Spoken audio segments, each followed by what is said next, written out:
The sheer magnitude of the global depopulation policy has dictated a gradual and incremental approach that has three distinct phases, each with its own primary objective.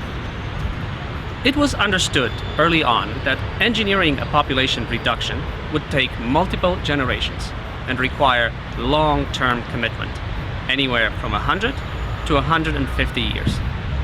First, the total number of children born to every woman would have to be reduced. Second, the total number of people living on Earth would have to peak. And third, the global population would have to steadily decline to a level that is sustainable.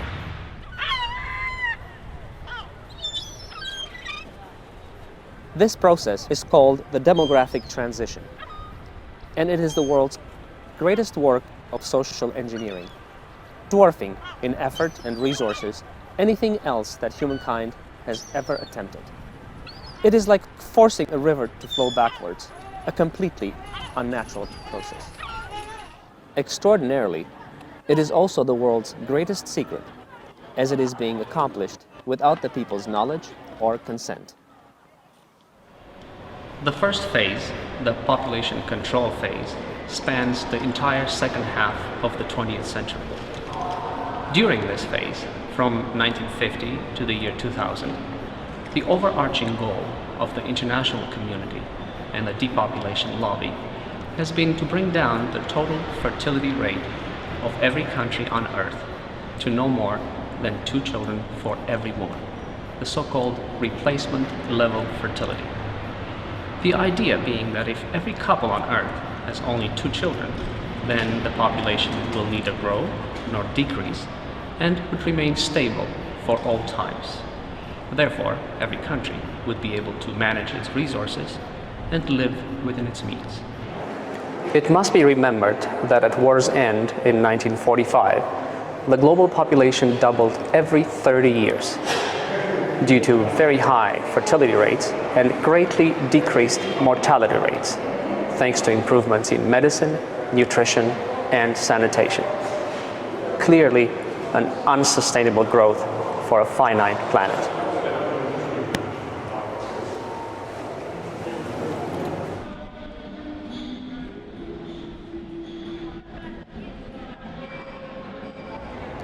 The second phase is the population stabilization phase. It started in the year 2000 and is ongoing. The overarching goal of this phase is to ensure that the global population does not exceed 9 billion and that it peaks by 2040 or at the latest by 2050. It is questionable that the existing landmass could even feed 9 billion people, which is why the depopulation program has been accelerated and intensified. And we, the world's people, are under sustained chemical and biological attack like never before.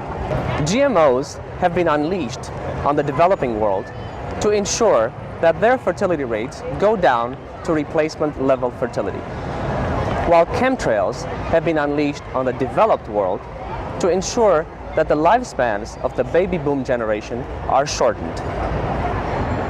This is a critical period, as fertility rates in the poorest of nations are falling like raindrops from the sky, without being accompanied by prosperity, which has always been used to justify falling birth rates in order to conceal the true reasons for their decline. The true reasons, of course, being the sustained use of chemical and biological toxins, which is why no one in the system will whisper a single word, and why the church sees no evil, hears no evil, and speaks no evil. Everyone is tomb quiet, while the bodies are piling up.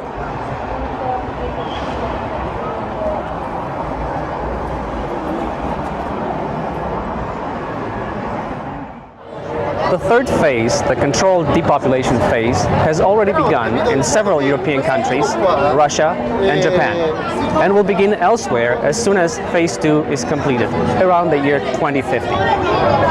Once the population peaks at 9 billion, the full panoply of fertility-depressing agents will remain in place to ensure a steady and controlled decline. How low the global population will have to decrease depends on our consumption patterns and environmental necessities. Judging by how fast the developing world is aspiring to reach Western standards of living, and by the fast rate at which fossil fuels and fresh water are being depleted, it is safe to assume that the global population will have to shrink by at least 2/3 from its peak of 9 billion. Provided that renewable energy technologies will be fully engaged in the next 50 years and the carbon footprint of every human being on Earth decreases to half of what it is today. In the absence of such sparing use of resources and universal use of advanced technologies, the population will have to decrease to less than 1 billion if human civilization is to halt the destruction of the environment on which its very survival depends.